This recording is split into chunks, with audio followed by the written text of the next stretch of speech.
Pagkat ikaw lamang aking kalakasan, sa piling mo tagumpay ko'y naranasan.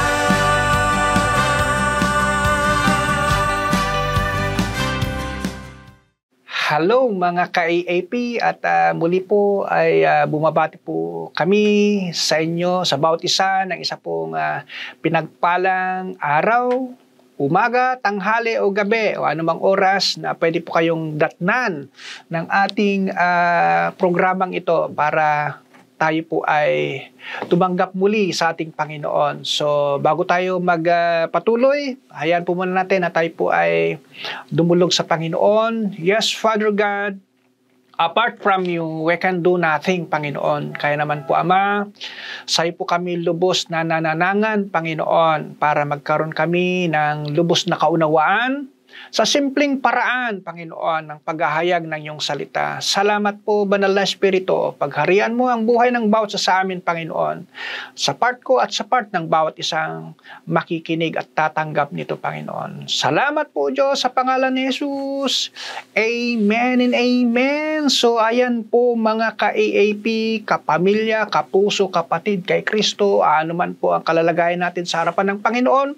So, bumabati po muli ako ng isa pong pinagpalang mumuni-muni o pagbubulay-bulay o contemplate ngayong Holy Week. So, napakaganda po ng ating pong laging pinag-uusapan ay kung ano po ang mga finished work o mga tinapos pong gawa ng Panginoong Hesus sa kapanahunan po ng naunang naganap na Holy Week po. So, ito po yung linggo na tayo po ay nagmumuni-muni. Kaya sa araw na ito, ang aking pong ibabahagi po ay yung pong napaka-remarkable po na naging sikreto ng Panginoong Hesus kung bakit po niya na-overcome yung pong napakatinding paghihirap na pwedeng maranasan ng taong nabubuhay sa mundong ito. At take note, wala pong nakagaya sa sobrang paghihirap o pagsasacrifice,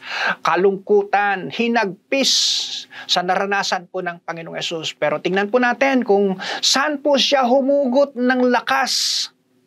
Bakit po nakayanan niyang napagtagumpayan mula sa pasimula hanggang sa tinapos niya po ang kanyang misyon sa Cross of Calvary, kung saan hanggang sa huling hininga niya, hindi po siya sumuko sa misyon na yon ay tinalaga ng Panginoon sa kanya. Alam niyo ba yung sinasabi kong susi ng Panginoong Hesus? Bakit po siya nagtagumpay sa kabila ng napakatinding agony, pagkalungkot, paghihirap, paghihinagpis o lahat na po ng pwede natin maisip na pakiramdam, kaisipan ng isang taong daranas ng pinakamatinding paghihirap sa buhay na to.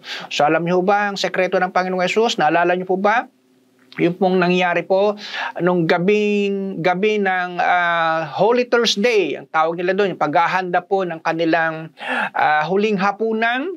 So after po nila naghuling hapunan, anong ginawa ng Panginoong Hesus? So basahin ko po ang sinasabi niya sa Luke chapter 22 verse 39 to 35. Ang sabi niya rito, lumabas si Jesus at gaya ng kanyang kinagawian, nagpunta siya sa bundok ng mga Olibo kasama ang mga alagad.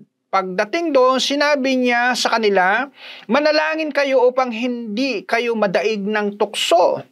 Verse 41, iniwan nila sila at pumunta sa di kalayuan at dooy lumuhod at nanalangin. Verse 42, sabi niya, Ama, kung luluubin mo, ilayo mo sa akin ang kopang ito, ngunit huwag ang kalooban ko ang masunod, kundi ang kalooban mo. Verse 43, nagpakita sa kanyang isang anghel mula sa langit at pinalakas ang loob niya. Verse 44, dala ng matinding hinagpis, siya ay nanalangin ng lalong taimtim at pumatak sa lupa ang kanyang pawis na parang malalaking patak ng dugo. Verse 45, pagkatapos manalangin, siya ay tumayo at lumapit sa kanyang mga alagad. naratnan niyang natutulog ang mga ito dahil sa labis na kalungkutan. Verse 46, bakit kayo natutulog? Tanong niya. Bumangon kayo at manalangin upang hindi kayo madaig ng tukso. Alam nyo ba, isa pong napansin ko po na naging susi po at naintindihan ko naging susi po ng Panginoong Hesus. Bakit po niya nakayanan ng punong-puno ng pagtatagumpay? Dahil po sa pagharap niya po, etong alam niyang sobrang paghihirap at pagdurusa. Alam nyo, sinimulan niya po sa pananalangin. And take note, alam niyo ba kung ano po yung huling pananalitang binigkas niya sa Cross of Calvary that time, Biyernes Santo na po. Ito pong sinasabi ko ngayon na nasusi, sinimulan niya sa pananalangin, Huwebes Santo ng gabi. And take note, Friday, Good Friday, yung last word po niya, last prayer niya. Again, sinimulan sa panalangin, tinapos sa panalangin. Alam niyo, sinabi niya sa Luke chapter 23 verse 46, ito na po, yung bago po siya lagutan ng hininga. Anong ginawa niya? Prayer pa rin. Anong sabi niya doon? Sumigaw ng malakas si Jesus, Ama, ipinagkakatiwala ko na po ang aking espiritu. At pagkasabi niya, ito'y nalagutan ng kanyang hininga. So, tingnan po natin kung paano po naging kapakinabangan ang kapangyarihan ng panalangin sa panahon ng pagharap sa mga matatinding pagsubok sa buhay. Gaya ng Panginoong Hesus, sinimulan niya sa simpleng panalangin. Alam nyo, nung time na yun, nandun po siya sa paborito niyang lugar ng panalanginan, sa Gethsemane. Nakipag-deal siya kay Lord God the Father. Sabi niya, Ama, kung po pwede, sa pamamagitan ng panalangin, kung po pwede po, alisin niyo po itong sobrang paghihirap na aking daranasin.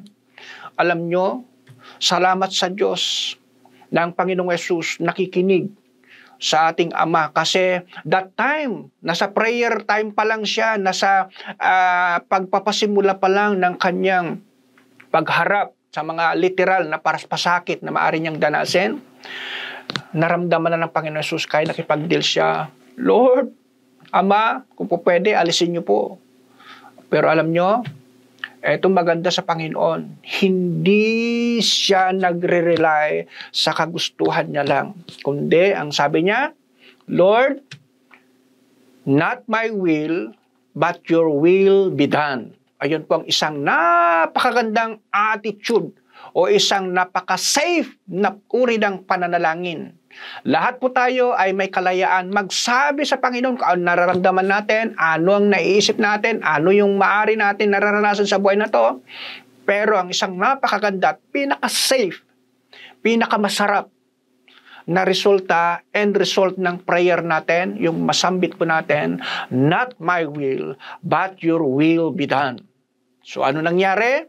Nung naipag-pray ng Panginoong Hesus, actually pangalawang beses nung pagkatapos yung may pag-pray yun, bumaba siya, nadatnan niya yung kanyang tatlong alalay, yung kanyang disciples, yung close inner circle niya. Nadatnan niya, tutulog. Anong sabi? Nung ginising niya sila para manalangin, bumalik ulit ang Panginoon. At dahil lalo niyang nararamdaman yung tindi ng hirap ng kalooban sa pagharap niya sa kanyang dadanasin, lalo niyang tinindihan ang kanyang panalangin. Kaya sabi niya sa verse, sabi niya doon, dala ng matinding hinagpis, verse 44, dala ng matinding hinagpis, siya'y nanalangin ng lalong taimtim. Alam nyo, sa buhay na to, napakahalaga po talaga yung totoong paglapit natin sa Panginoon. Alam ng Panginoon na marami po tayong mga kinakaharap na mga iba't ibang klase ng nagdudulot sa atin ng paghihirap ng kalooban, hinagpis. Alam nyo, ang kailangan lang pala natin kailangan gawin, kung hindi natin makuha sa unang paglapit natin, mas titindihan pa po natin. Gaya ng ginawa ng Panginoong Hesus. And take note, napakaganda po yung naging sagot ng Panginoon sa kanya. Anong sabi niya dyan? Pagkatapos manalangin, siya ay tumayo at, ano sabi niya dyan? may sinabi siya rito na ito, verse 43. Pagkatapos niyang manalangin, nagpakita sa kanyang isang anghel mula sa langit at pinalakas ang loob niya. Alam nyo, sa mga sitwasyon natin, ang kasagutan po sa bawat mga daing natin ay hindi alisin ng Diyos, kundi ang kailangan natin unang maranasan na pagsagot ng Panginoon ay kung papaano natin nararanasan yung pagpapalakas, yung strengthening power ng Panginoon. Bakit? Kailangan natin yung kalakasan at katatagan mula sa Panginoon para makayanan natin tapusin yung proseso, time frame ng bawat pinagdadaanan natin sa buhay na ito. And take note, ang Panginoong Hesus, halos maghapon, magdamag lang niyang hinarap yung napakatinding pagsubok na yun, pero nakayanan po niyang natapos hanggang kamatayan sa krus ng Kalbaryo. Ganon din po ang nais ng Panginoon, na makita sa atin sa pagharap po ng iba't ibang mga pagsubok sa buhay. Hindi po natin kailangan, dinadalangin, Lord, alisin mo po ito, hindi po pala tamang panalangin yon, kundi malaya natin sabihin lahat sa Panginoon kung ano yung pakiramdam natin, ano yung naiisip natin, ano yung gumugulo sa buhay natin, pero antayin po natin yung tamang pagsagot ng Panginoon sa atin, at ang unang tamang sagot ng Panginoon sa atin, kung papaano niya tayo patatagin at palakasin. Nawa sa panahong ito ay nakatulong po sa atin ang simpleng pagtuturo ng Panginoon, pagpapaalala ng Panginoon sa atin, na lalo pa po natin pag-ibayuhin yung ating paglapit sa Panginoon. Dala ang mga iba't ibang mga maaari natin pinagdadaanan sa buhay. At huwag po tayo mag-give up. Kung hindi natin makuha sa unang paglapit natin, mas titindihan pa po natin gaya ng ginawa ng Panginoong Hesus. And take note, sinisigurado ng Panginoon magpapadala siya ng kanyang anghel para tayo ay palakasin at patatagin sa buhay na to, sa bawat pinagdadaanan natin hanggang kamatayan, kung yan po yung kailanganin po natin kakaharapin na sitwasyon sa buhay na to. Salamat po muli mga minamahal, nawa po ay naging kalakasan po ito sa bawat sa atin, at hayaan niyo po na patuloy ko pong ipag-pray ang bawat isa. Father God, salamat po ng marami, Ama, na itong panahon kagaya nito, ng panahon na itinalagang para kami po ay mag-meditate, mag-contemplate, mag-reflect, Panginoon, at magmuni-muni sa mga maaari naming nararanasan sa buhay na ito. Father God, nawa itong salita mo ang aming napakinggan ay nagdulot po ito ng kalakasan sa amin at kaliwanagan, na lalo po kaming lalong dumulog sa inyo.